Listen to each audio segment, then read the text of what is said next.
Detection Collaborative, a detection dog training trio with Stacy Barnett. Hi. Robin Greubel. Hey there. And Crystal Wing. What's up? With humor and a big dose of theory, our trio talks practical training advice and features interviews with top trainers and scientists. It's Canine Detection Collaborative. Hi, everybody. Welcome back to the Canine Detection Collaborative. I am Robin Greubel, and I am here with my stupendous co-hosts, Crystal Wing. Howdy, friends. And Stacy Barnett. Hello. We talked last time about consistency, and because Crystal is amazing at taking notes. Shucks. Right? But I'm not good at keeping them because you had to send me a screenshot of my own notes. That was Stacy. Well, that's all you have to do is just take the screenshot, and then it's not a big deal. Right. And then we'll just make sure that we keep it. And then you're like, where are my notes? We'll just shoot it off to you. No. Which notebook? The big one, the little one, the blue one? What color was the paper? Did it have lines or dots? Right. Here you go. And so, because this Crystal tries to organize us, which is just kind of humorous, but it's hilarious. We have more topics. I know this surprises you guys under the concept of consistency. I'm curious where this goes today. I know, right? Me too. We don't really have these totally planned out. Like people might think, like, oh, they're probably scripted. Oh, no. No, they're not. And yes, this is actually what we call. I think they figured out that it's not scripted. If they listened to us once, I think we're beyond that. I think last time we got on like a thing about what's the thing? Boiler. Oh, boilerplate. Boilerplate. Yes. There we go. Yeah. So it's not scripted. We know that. No, not scripted. Because it started out with criteria, right? We were talking about how do you select your criteria, and then how do you be consistent on such things as, oh, gee, we're going to be consistent on our what criteria we're working to. Or Crystal, you had 5 of them or something silly. Silly, huh? Not so silly. First off, you make you feel good. No. Well, I was all excited. It was like the 5 things of criteria. Well, yeah, it right? was cues, timing, criteria, mechanics, and reinforcement. Yep. And I had put cues and timing together. And then Stacy was like, no, those are so separate. And I was like, yes, you're right. And so we said, let's do 5. Okay. So we're doing the 5 things that we have to be consistent with as trainers. And then we thought that those were the 5 C's of consistency. No, we didn't. They didn't start with. I'm going to let Robin own that one. I think that was Robin. And then we're like, but they don't all start with a C. And, oh, well, whatever. Yeah. I'm like CCMRT. Yes. It's the 5 things we have to be consistent I am so smart. CCMRT.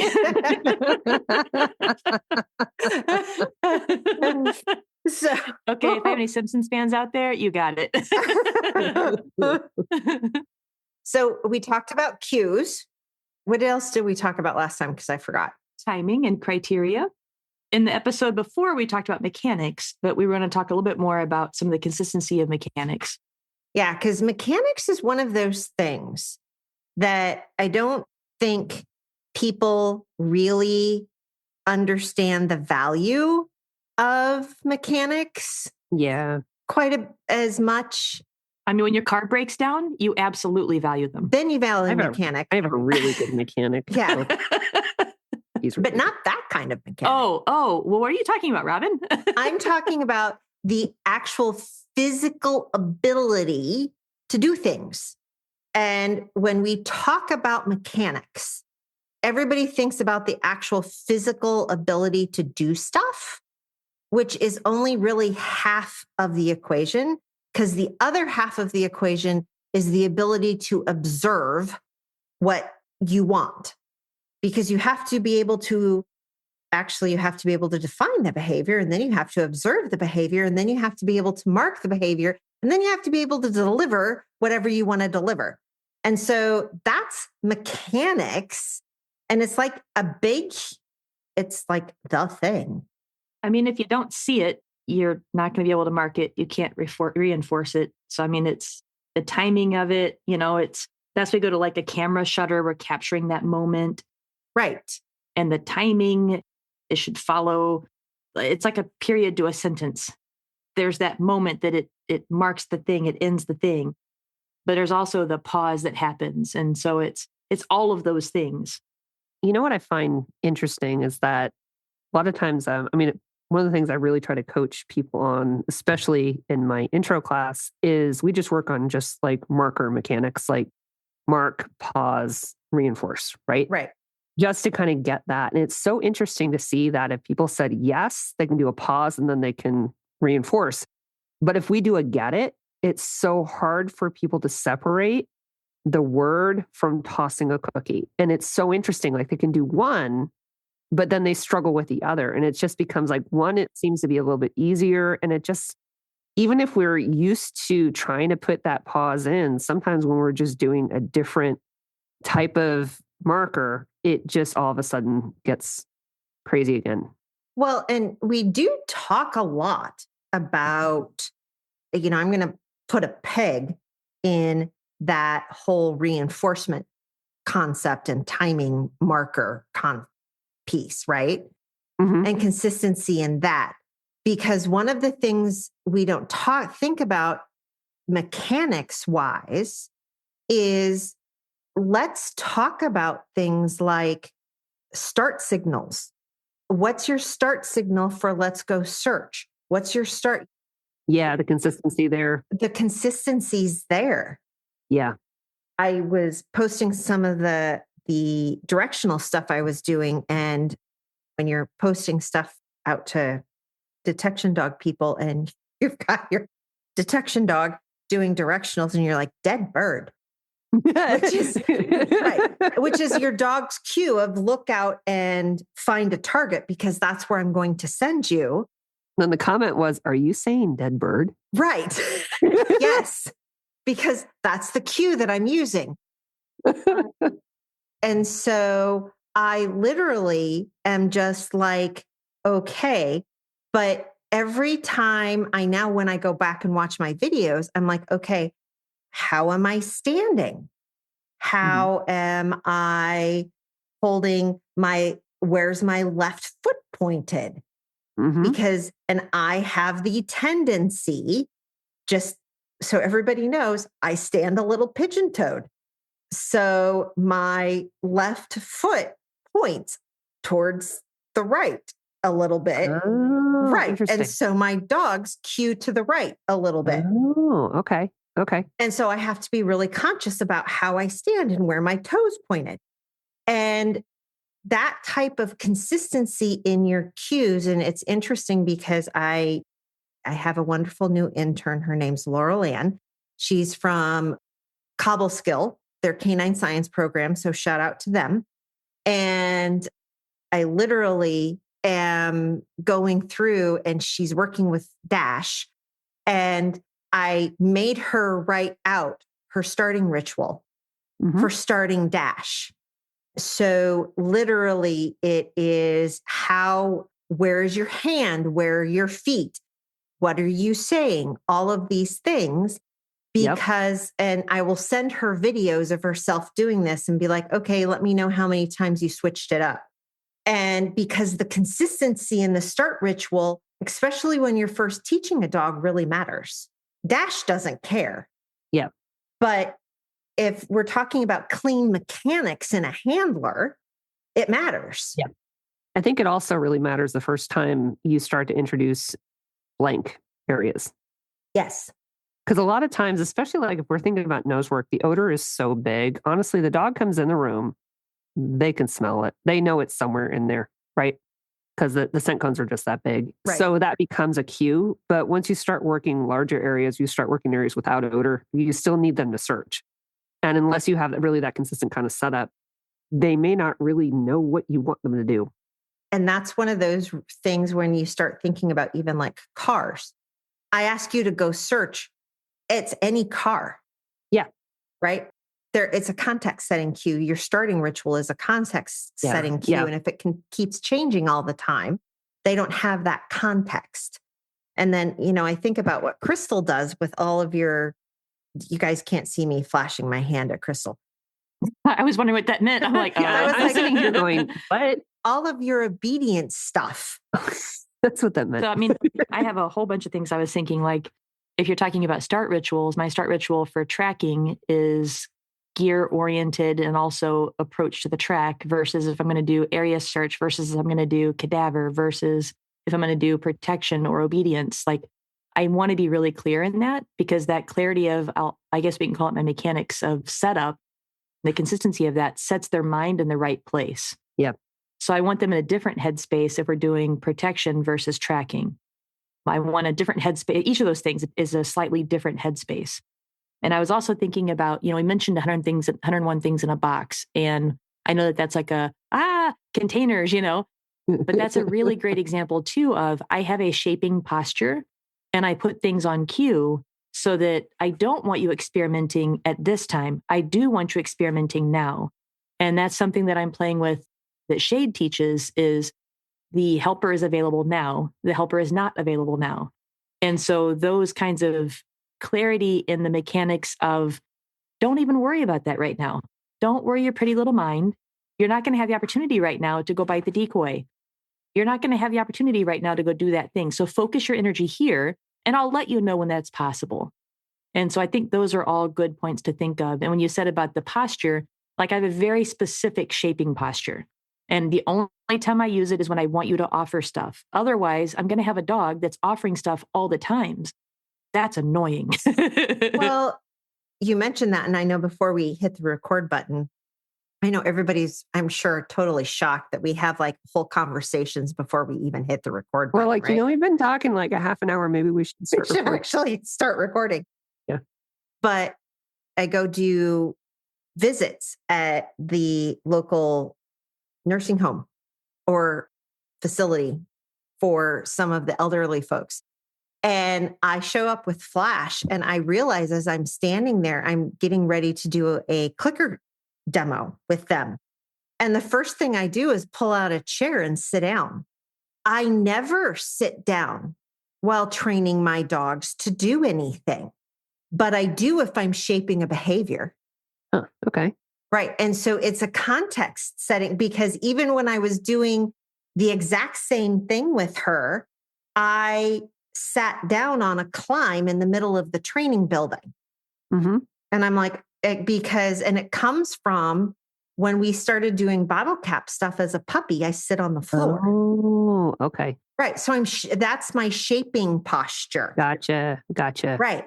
And so and I can guard my treat pouch. Yeah. Right. I'm also thinking about my start ritual for like nose work versus doing like area search with prize, right? So when I'm searching with her, I mean, granted, she's in the woods, but she's wearing, so she does have a gear difference. So she's wearing her search and rescue harness. She's got a bell. She's got her GPS collar. But the whole thing is like, I put her into a sit. She's in a sit stay. I walk off. I'm going in the woods. I'm testing my airflow. I'm checking out and making sure that my GPS is all set to go. I'm briefing my flankers. I'm doing all of this. Meanwhile, she's there in a sit stay. Her arousal level is very different than if I go to a start line in nose work where I walk up and I have my hand on her collar and I release her from my hand. Right. That's a totally different cue.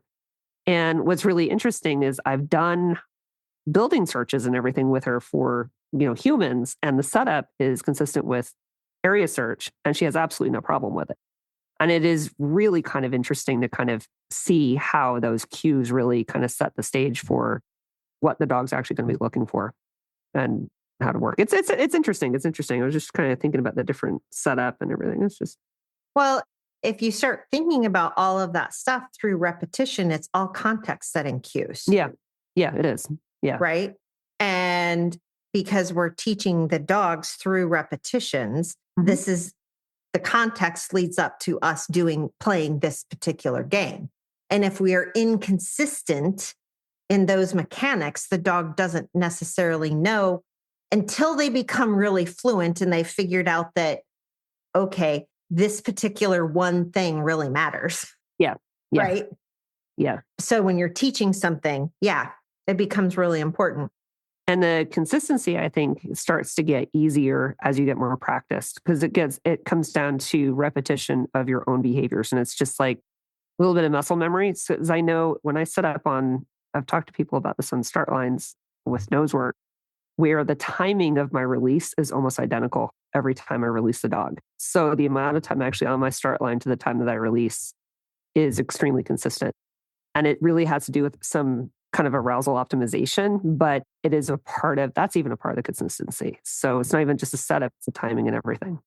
The thing I'll add to that is my favorite thing to do with Quinn was I'm standing with my legs slightly apart and he would do a figure 8 through my legs before Mondio ring specifically. And if he was barking, I knew that his arousal wasn't right. And so I needed to do something to get his head so that he could do a figure 8 warm up without barking. And then I knew we could go onto the field. So it's that same kind of consistency of if I want to have a dog that has a brain and that we can actually have some engagement and do the thing and have a chance at it, that was our consistent routine that we would do. And then I was thinking about too, with Radish, my consistency with her is that I have a chuck it with a little blue handle. And when I grab that out of the van, she knows immediately we're going to go search. Like just having that toy in my hand, she's like, got it. Let's go do the thing. And her, like, she is ready. It's so fun. Like that's all I have to do now. Mm-hmm. Whereas before I had to do a bit more of an elaborate kind of, are you engaged with me? Are you doing the things? But our ritual is so good now that she just sees a toy and she's like, yeah, woohoo. Awesome. We're going to do this thing. Right. Yeah. Like that means this. Okay. Yep. Can I tie back to what you said earlier? I really liked when you talked about it's hard when people say get it and they will immediately do the thing, whereas saying yes, we kind of changed there. And I was like, oh, that was really good. But I do think I see that all the time too, because get it is such an action thing that it's a do it now. It's a You're right. Yeah. Right. You know, it's like, get it. Like I even lean forward when I say word. it. Yeah. Whereas when I say yes, I'm so used to saying that in conversation and then having a pause to allow the other person to react back so I think that goes into sometimes we have to choose words that even though we want the word to mean the get it, like to go do the thing, but maybe for us, it's not the best choice of words for us. And so I never really thought about that until you said it. That's interesting. Because I choose words that make sense to what I want them to do. So I say get it to chase a toy. And I say great to chase food. And I say face, meaning I'm going to bring the thing to your face. And I say eat, meaning come eat it from my hand. But all those words I chose because it makes sense of the action they're doing. Yeah. But I wonder if I was going to teach multiple markers, location-specific markers to someone, that I might choose a word that inherently has a pause after it in conversation that might help them not have to be so active, that they are allowed to have that pause because in their normal life, they're used to having that pause. So it could be okay. And then they throw something. And yes is maybe that they feed something. Or something. Well, that would mess me up because okay is a release for me. But I'm saying like just in general, like think of a word that you're used to saying a word to somebody. Yeah, it does. Well, actually, if you think about it, like get it is like a command, right? Mm-hmm. And so I think you're right in terms of it's so easy to then morph your like I want to move body motion. Yeah. That means like an emphasis of go chase the thing because now you've thrown something. Yeah. So even if you picked like a word that was nonsensical, something that's going to give you a pause. I wonder, I was thinking it was because we just weren't as practiced, but just when you said it, it was tickling my brain. And I was like, yeah, but I see it all the time too. And there's a common thread there. And then I was even kind of imagining myself when I say get it, I actively want to move. I'm like, get it. Yeah. Like I lunge forward a little. I have to check myself on that one all the time because I find slipping. Yeah. I'm getting some new puppies. Maybe I'll have to change my word just as a experiment. There's just going to be a few. But I'll tell you, so this actually answers a question I have so I'm kind of going into the consistency reinforcement. Sorry, we can go back to That's mechanics. okay. No. This is good. Good. But this is actually a consistency and reinforcement option.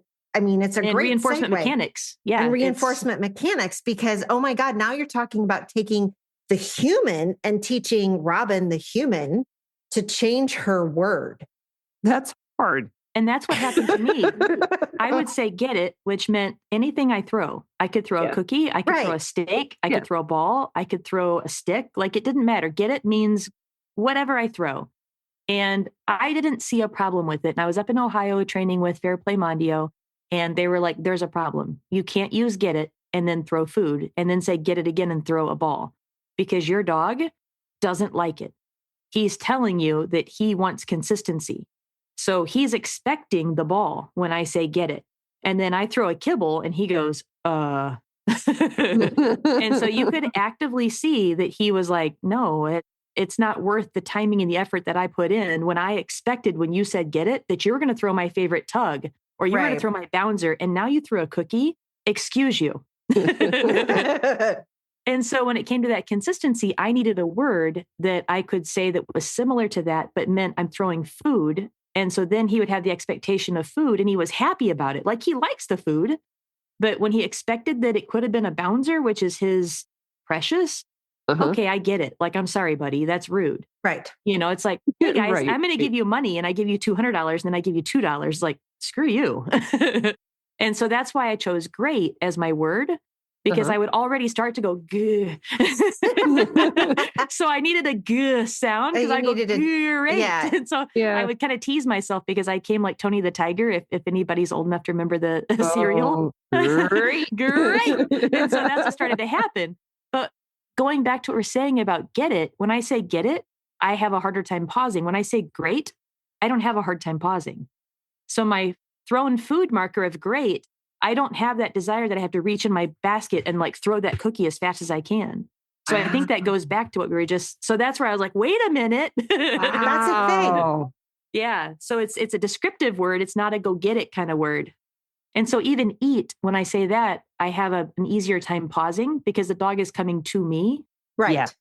And it's not like eat doesn't mean I'm going forward. Right. Yep. Not typically, unless it's chocolate, cake or something. Yeah. It really just seems for me that the ones I use, it's get it is the hardest one. Yes. Correct. Pause. Yeah. Everything else I don't really have a problem with. So now we're all going to have to switch our word. Well, no, I can do it now with no problem. It's just I've had to train myself to mechanics. I know. I'm like, mechanics or word? Which one do you want to mess up? Okay. So what are your other words? Do you have any other words that are really action words? Well, I have strike, but that one. The dog's coming to you. Yeah. So maybe that's the only word that you have that's going away from that involves you doing something away. It's catch. Wait, I have catch. Which is basically meaning I'm throwing the ball at your head. So, get ready. Because catch is for me is different than get it. So if I want to do short, like close in reinforcement, because my dogs like to catch like 3 feet away. Like I can do in this way, like if it's bad terrain or something, I can still get a lot of ball reinforcement in without winging the ball at them. Yeah. Yeah. And exactly. And without having to worry about my dog like skidding and like impaling themselves or whatever. Right. So I can do some catches and that works just as well rather than like a lot of retrieve or if it's hot. Yeah. Catching, it doesn't heat up prize. Like she doesn't have to like the running back and forth with her retrieve to play. So I do a lot of catch. And if I'm doing nose work and I'm reinforcing and training with a ball with either prize or brava, I have a catch. And that's kind of a way of being able to play with a ball close in. And I don't have to wing the ball out and have them go out and chase it. And that seems to work really well. So I have a different one for balls coming at your head versus go chase it. So it could just be the action of we have to be prepared for the get it. Because like if I say get it, Radish is gone. Right. Like she is balls out flying down the field and I'm going to have to get the ball and throw it as fast as I can to get it there. So also I think the anticipation that we have to make it happen. So it may not be just that it's word based. No, I don't know. I think maybe it is because I did have to train myself because it isn't just toss it at their head and say catch. It is literally like catch and then toss it at their head. Right. They don't have to run away. No, there's no running. It's just. And that's right thing with my get it. That's the only cue that I have away, which means get the thing behind me, but it's already placed. Yeah. So I'm trying to think about anything else that I send them for that I have to get it there in a hurry and get it is the only thing except for great, which I throw my great. I didn't have the same problem with the timing. So that's where I'm kind of like, Yeah. That's just tickling my brain. Yeah, my dead toy is take. I use that one for my dead toy. Yeah, I have take for dead toy, but I have a way specifically for behind you. Oh, okay. I haven't taught that one. Yeah, so take is take anything off the ground, and a way is specifically turn around and get the thing that's back Very there. cool. That's a good one. I learned face from you. Prize loves that one. Oh, and I had people say, they're like, oh, that's terrible. Don't do that. And that's my dog's favorite one. I say I have face. the video. Oh, it's great. It's wonderful. And I have her Go Dog Furball, and I took a video, and I'm getting it closer, closer, closer, closer. And you can see her eyes and her pupils are going black. And then she's like trying to move her head away, like, I'm not going to grab it. I'm not going to grab it. And then I say face, and I shove it in her face, and she's like, oh. It was like the eyes just got wider, wider, wider, wider, you know. I mean, that's the ultimate dopamine hit right there. Yeah. I mean, you're just watching all the happy chemicals in their brain. And I've had some decoys and say, they're like, that's terrible. Don't do that. That's the worst thing you can do. Like, we're never going to shove something in their mouth. And it's like, but it's on cue. And it's anticipation, and they love it. We'll talk about that. That's literally the epitome of suicidal rabbit. Yeah, well, but it is. Sort of. But it is like, but suicidal rabbit with like notice. Because they still get to fight it and kill it. Let me baste it for you, and it's coming. Right. I always want to play like the movie, the Jaws movie soundtrack. Yeah. Yeah. Like we all have that anticipation feeling. Anytime you can build that in your reward system, man, you've done it. It's reverse stalk, right? The toy is now stalking them, and then they're like, I got it. But that's the thing that I love about the mechanics and the consistency in our reinforcement. We're not just reinforcing the behaviors. I feel like we're reinforcing their position. We're reinforcing the movement. We're reinforcing the context. And there's so much involved in that. I mean, it's such a beautiful dance, and everything is tied into that motivation piece. And so like even the idea that Checkmate had feelings about throwing food versus throwing a toy. I mean, I didn't see it because I was being stubborn. I was like, I have enough words. I don't want more. Right. It was all about me. I was like, no, he can deal. And then you use different words for the different languages. Yeah. But really, I was like, no, he can deal with it. Like, it's fine. But no, there is that consistency of expectation they have. And if I'm expecting them to work really hard for something and then I'm giving them something less valuable, I get it. Like, I wasn't being fair. And so I'm glad that they pointed that out for me because it has made a tremendous difference, not only for my dog, but all the dogs that I've helped too. Yeah. And I try not to add too many words. I only add them when I need them. But you have some of the funnest words ever. But anyway. You do. I want people to really think about when we're talking about some of those consistency and mechanics. And we're talking about consistency then over into reinforcement.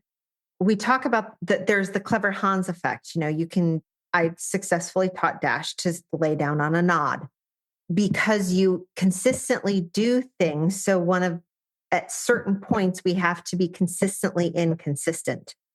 Mm-hmm. Right? But that's deliberately being inconsistent. But there are certain things you have to be consistent about. Yeah, there's the proofing aspect, like Correct. Proofing PFR. Right. Where one of the exercises we were doing we've done in a couple of different seminars I've been in, is where on the return, because, I have a refine with Prize, and then she comes and lays down, is to do every sort of thing that you can imagine, right? So tying my shoes, sitting down, laying down, running away, all that kind of stuff. So the inconsistency part. Right. And I think that that's one of the things that we get on people to not be consistent when they're setting out hides and all sorts of other things. But there are places that you have to really be consistent. So the reinforcement piece, and especially let's go there. Right. I mean, well, that's your jam, right? The reinforcement piece. And Crystal, one of the things I've absolutely learned from you, and it's been kind of fun to work with Laurel Ann because it's somebody new for me, I'm talking about all of these things. And I'm like, oh my God, I'm like crystals coming out of my mouth. Sorry. No, it's okay. And I'm looking at Laurel Ann, I'm like, wow. And I even say this, and I owe her coffee now because I think I don't know if that's a thing that we buy people coffee when we call them out on the podcast, but I have to buy her coffee. You can do that. Okay.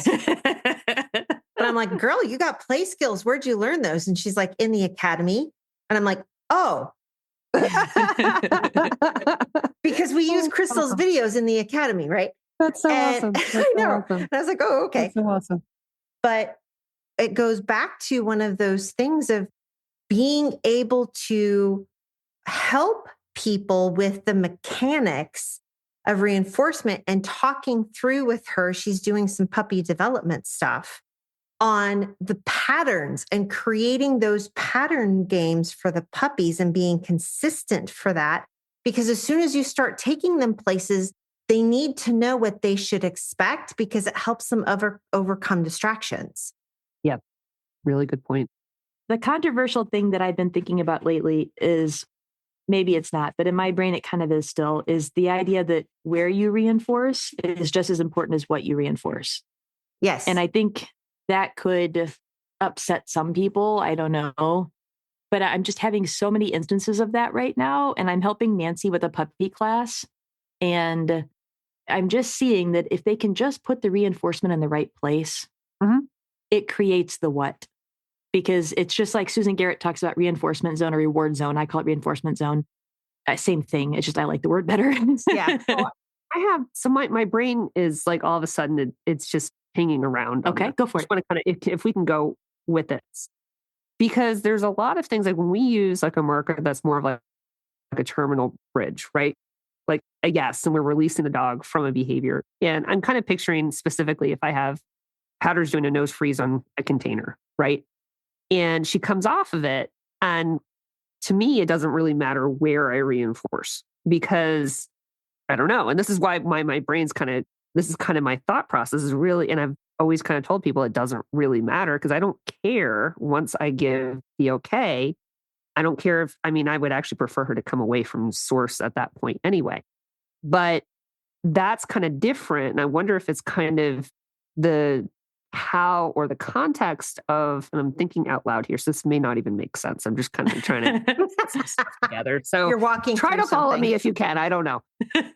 Or at a distance. I don't know. So anyway, if the marker has a certain, like if it's type of behavior that's more of, you don't really want, like there's not really kind of a true end to it. I'm having a hard time describing this. Do you kind of know what I'm... So what I'm going to say to what you said is you're actually using a marker in the way that you want it. You want your dog to leave that area. Well, because I don't care if they do. A lot of people kind of get upset about the fact like, oh, but you said you prefer them to go ahead and leave that. So therefore, I have the opposite because right now I'm working to keep her at source because she wants to come back to me to play. Okay. And so what she started doing was she would find the source and then she would stand and stare because she was like, need the ball. You're going to throw the ball. You're going to throw the ball. Okay. So then maybe it just becomes like you can change whether or not, really depends. You're using the marker in the way that you need it because you don't need her to stay there. If you needed her to stay there, you could use the marker to create that because you would reinforce there where you wanted her to stay. Except that her behavior, I guess because I don't know if it's a focused response. I don't have a problem with her. She's not looking back. Right. So she's meeting criteria. So at that point, it doesn't really matter. But if you're having an issue. Which is such a great example of it, because then I have the opposite of what I need her to stay there. And so when I changed my consistency of my marker of when she gets to source, she's slamming her butt down now because that's one. I was talking about the donkey. She's slamming donkeys down. Sorry, guys. Sorry, donkeys. So she's slamming her butt down now because the consistency may reinforcer now. So she has to stay there because now what I do is I say food. Mm-hmm. I come all the way to her. I feed her food and then I can choose whatever reinforcement I want to do there. So now she gets to have the fun guess part of, am I going to chase it? Am I going to get it shoved in my face? Am I going to catch it? Am I going to do all of the above? But the consistency that I've created now is I say food, which is also that I'm waiting to eat the thing. And so she will sit there and drool will start dripping now. And I know that it's created the consistency that I needed to stay at the source and sit. And she'll stay there for the longest time now. And so I could say food and I could dink around and play on my phone or do whatever. And she will sit there drooling. But then it's the anticipation. There's arousal kind of being built up a little bit from that marker word. Because I'm kind of thinking about like when I finally figured out how to teach Powder to hold a bumper, right? So I was trying to do this, like she would hold it and then I'd mark and then try to give her food like right there in position. And it was going nowhere for like a year. And then I was out at Robin's, it was last summer, and I decided to just do something different. And within 5 minutes, I was able to get her to hold the bumper and walk around the room. And all it was instead of bringing the food to her, I would say, get it and throw the cookie. And then all of a sudden, I think that arousal, it was so much more motivating for her. Yes. That at that point, she's like, oh, I can do this. I get it. And now I can get her to hold a bumper. And it's just interesting because then it's also another situation where it's not the position of the reinforcer. It's actually increasing the motivation for the reinforcer. That is then building the criteria for what I want. So the position of the reinforcer is actually less important at that point. But is it the position? Because you're throwing it. So that's still a position of the reinforcer, the action of it. Well, it's not because it's not from, I guess it's that's not what I from mean. you and it's not to her. So now it's being thrown. Yeah. So it's stuck, kind of still is the where. So it's throwing away, but it's throwing away. So it's breaking her out of position. So the where is still important because you're breaking her out of position with the reinforcer by throwing it. You could still throw it to her. It might actually just be the whole fact that you're throwing it. She likes to chase it. I was going to say, no, the chase is important. Right. Yeah, the chase is important. So the chase is important. Although she likes the catch though, but the chase is important to her. Right. And so this is fascinating. Right. I'm listening to you guys have this particular conversation, right? And Go around in circles. Well, no. But this is a trainer conversation. Yep. Right. And we're not stuck on a methodology. We're not stuck on, oh my gosh, what is it called?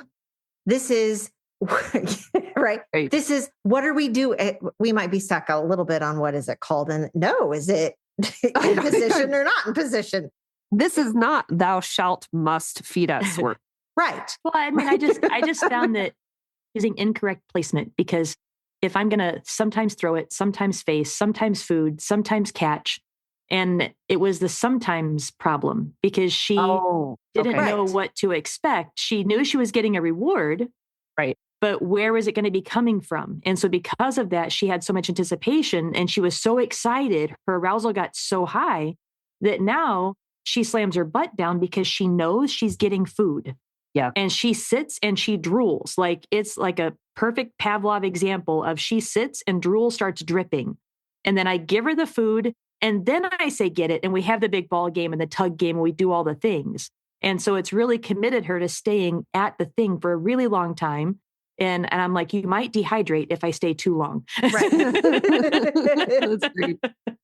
And so this is one of those things that people have to understand, that when trainers get together and are having trainer conversations, we are having conversations like this. What is making the dog click? Yep. And it's not necessarily about what method is working is the best. It's what's making it click for this dog to get the behavior. That individual dog and that handler. Right. So and it also has to do with the fact that it's not a recipe. I mean, what I was doing with Powder to get her to hold a bumper is so like not typical. Correct. It's extremely like kind of left field. Well, and the interesting thing is it's prey lock. So it's the same thing that I would do with Radish in a slightly different, more direct way, is that I would hold the ball up. So she would grab the thing, I hold the ball up. So she would bite down and hold it very calmly. Yeah. Waiting for the release, the switch to the thing that I'm holding. So it's that prey lock kind of thing. So it's right before the chase, what are they doing? Yeah. Yeah. It's that calm, hold, still, stalk. Like it's that moment before the chase. It's that dopamine hit. It's the, oh my gosh. And so she's locked in place and then you're releasing her to the chase. And then it makes so much sense. That is, I didn't connect that until you just said it. That is a super cool observation. That is a really cool observation because I'm like, why is this working? Just I felt like it would because I know she's motivated by motion, but she's motivated by motion because her prey drive is really high. Yep. Right. You just tapped into that prey drive. Yeah, it makes total sense. It makes total sense. And what's been really fun for me is, Crystal, I think that one of the things that we as trainers and don't do, and until I started hanging out with you, nobody really ever talked to me, or we never really had that whole conversation about the predatory modal action patterns. Yeah. I don't know who I learned it from. I wish I could give him credit because I know it's Coppinger, but I don't know. Yeah. Right. Yeah. From like the play styles, nobody. No. Yeah. And to understand that when you have a highly prey driven dog, that's highly reinforcing for them. Or, I have retrievers. They really like to retrieve things and want to hold things in their mouths. So why don't we just reinforce the fact that they already want to hold stuff in their mouth and let's pet them while they do it? Other than the fact that I'm talking about a retriever too, but she's but her prey might outweigh her wanting to hold it. Right. Yes, it does. And I'm trying to work on a retrieve with her right now. And that part is not strong with this one. Well, and it might have been different if you had started it as a young puppy. Possibly. Okay. And I'm going to go to another one too. Like I'm struggling with Rad's retrieve a little bit because I did it more in a drill based way and she doesn't work well that way. She wants to play games and she kind of wants to know what the end game is. Otherwise she'll check out. And it's not a middle finger kind of thing. It's nothing like that. This is I don't understand. This is confusing. If you can just show me what you want, I'll do it. And so I think there's a lot of dogs out there. I was talking to Denise Finzi about that with her Border Collie Ice. And we were like, yeah, there's a lot of similarities between Radish and Ice. It's each dog has their own way of doing things. And I don't do well with drills or having only one way. And it's because I clicker trained, Quinn. And I went through that process with him and he could drill. And he was like, yeah, let's do the next step. Let's do the next step. It was so much fun. But Radish is not that dog. If Radish had been my first dog, we would not be near as far as we are. Yeah. Because I've had to adapt all the things. I can't do things the way that I would have before. Nico is not a drill dog. Yeah. He's like, no, give me 2 or 3 repetitions and we'll go do something else. And then we can come back. And he's like done differential equations in the back of his head. And I can bring him back and be like, hey, this is the new criteria. He's like, okay, got it. And I'm saying it kind of wrong because it's not just drill, but it's a certain way of doing it. That like typically you take an object, you click, you mark when they touch it with their nose, you touch it when they with their mouth, and then you add a sit and you do the sit in front of you and you back chain that. And so I think that's what I'm thinking about, more like a method, more like a drill. Gotcha. Yeah. Gotcha. And you just have your steps, your progression plan for it. And she's not that dog. She's like, nope, I don't want to. And then I found she had all these, like, she didn't want to be close. Oh. And she loves to be close in cuddling, but not in working. And so then that brought in a whole bunch of feelings. And then so those feelings have tied into our retrieve a lot. And I've turned it into a game. You'll have some people tell you, do not make the retrieve a game. It has done wonders for us. Our retrieve is coming along now. Yeah. I think Powder's like that. I think about how remember we were having such a hard time when I was doing bird dog stuff with Sheba on getting her to sit still and hold the bird until you had her out for a walk and you basically threw a bumper and you walked with her in heel and asked her to sit and hold it. Oh, I have no memory, but okay. Yeah, no. And that was like the click for her that said, oh, I'm supposed to hold it and sit in heel. Which is so hard for a lot of dogs. Right. Yeah. But that was just like the one little piece that was missing in her brain that she's like, oh, instead of running back to you and spitting it out at your feet, because that's what we've done 500 times. Consistency. Right. Because then you throw the ball again. Uh-huh. Right. Or the bumper again. And that's what I want you to do. I kind of remember that. Oh, yeah. You're out in the silo pasture. Yes. Yes. I was so excited. Yeah. I remember this now. And you threw it, and then she would come. I don't know what you were doing, but I was standing on the deck and I was watching you do it. And I'm like, oh my gosh, Shiva just had an aha moment. Yeah, because I was basically letting her know she had to put it in my hand. I wasn't going to throw something else until she put it in my hand. Right. Mm-hmm. And then it went from my hand to being to the side, and then it was in the front. And it's like, you just have to keep a hold of it for a little while longer, little one. And she was like, oh, I can do that. That's fun. I'm like, yeah, it is. And it was like this whole little light bulb from all the way out in the silo pasture. I love her. She's so good. I know. I was like, oh my gosh. But that's understanding the principles of dog training and the principles of learning and everything, and not being stuck in. And knowing that the dog's an individual. Yes. Yeah. And that's the hard part. And I'll post a link in the show notes. There was a really interesting podcast that I listened to with Jens and Flo from Kionetic. And they were talking about the difference of a principle-based trainer and basically a recipe-based trainer. And so that has been tickling my brain a lot on thinking about kicking people into kind of that whole next thing, which, we've been talking about consistency, but if you understand the principles of dog training and applied behavior analysis, you can't necessarily be a recipe-based trainer because you have individuals. So, yeah. And the consistency and when you want to be consistent and when you need to be inconsistent. I know one thing that I kind of blew some people's mind with in club just recently. And I was like, because I've always just done it. And I thought that they saw that I did it. But I reinforce when the dog is sitting in front of me. And I reinforce when the dog is either in heel position on the right or the left, or they're in heel position facing backwards, I guess you could say, because I do backwards heeling. Right. Those are the only places I reinforce. So I don't reinforce if they're sitting diagonal to me. I don't reinforce if they're standing at a perpendicular angle to me, because those aren't finished positions that I'm ever going to want. Okay. And so like when the dog brings something back to me, if I'm taking it from them and they're putting it in my hands and they're at a diagonal, I will actively move my body or have them move their body so that we're square to each other. Yep. Because I want that picture. And so even in just my informal ways of playing and being, there's always that thought process of, I want you in front of me. I want you to my sides. Yep. And so just being consistent about that. And what I loved about Laura Wadby's class, I just took her, it was a long name class, something about novice handlers, putting things together. It's not even close to what it was called. I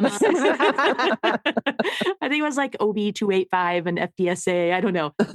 But she is an incredible instructor. And it really tickled my brain at first because we were doing fronts. And so Radish didn't have a front when I started at all. And that was why I took the class. And it's funny because that's not what she was really teaching. That was just like, now that you have a front, this is how you put it together. And I'm like, Laura, can I take your class to learn fronts? She's like, sure. And we did. So she can come in at any angle now and then square up to be really nice in front. But to start that, it would be literally stick some food in her face. And then I would move my body to be square to her. It only took a few reps of that for her to feel that kind of, I'll say correctness, because that's what I want. So therefore it's correct. And it really taught me a lot. That class it was a real eye opener for me on reward placement and moving my body to create those pictures. Because I always do like choose to heal around the house. All I'm doing is I'll get my last 1,000 or 2,000 steps of my 10,000 a day in my little living room. And all I do is put my thumb on my seam of my pants and I put food in my hand, and whatever dog hits that spot, that's the food they get. What do you do when they're like both pushing in to try to get in that spot? What do you do? I have 2 hands, 2 sides. Ah. So I have both dogs on each side. I end up with like one shoving the other one out of the, and then it's whoever's. Well, okay. So there's 2 things I do. I either do dog on each side, or I tell one dog to work on a down. So like go lay in the chair, go lay on the bed, or I'll tell the other dog, you're off duty right now. And then I'll say the other dog's name and then they get to play. And if the other dog gets too pushy and I didn't want them to play, I'll say, go lay down. And so then they just go like move around and do whatever. But I've made it a big point to make sure that I always have a couple dogs working together, because I want that distraction, not only for them, but for me too. Because if I'm tripping on another dog and the other dog's still working with me, okay, that's about as bad as going to get at trial as me tripping over my face. Yeah. But I mean, I can get a couple thousand steps in like that. And that's so much reinforcement. And I'm just feeding them their kibble. Yeah. Cause I'm trying to do this like in my back room. I was trying to do that. And I had, I tried to put, this is tried as the operative word here. I'm reinforcing Brava for staying on the Cato board while I'm working prize. I was trying to do that. And this is because I was also doing some of her conditioning stuff and everything. But this, I've tried to do some of this stuff where I'm trying to reinforce her, and only because Brava's impulse control is very short. It's very, very short sessions. But the next thing I know, I've got like, they're kind of doing, you know, like a brace, right? Where you have multiple dogs in heel at one time. Yes. I've got Brava and Prize.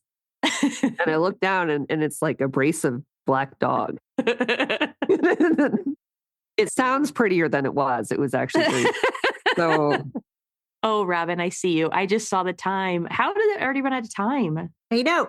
Takeaways for this section of consistency.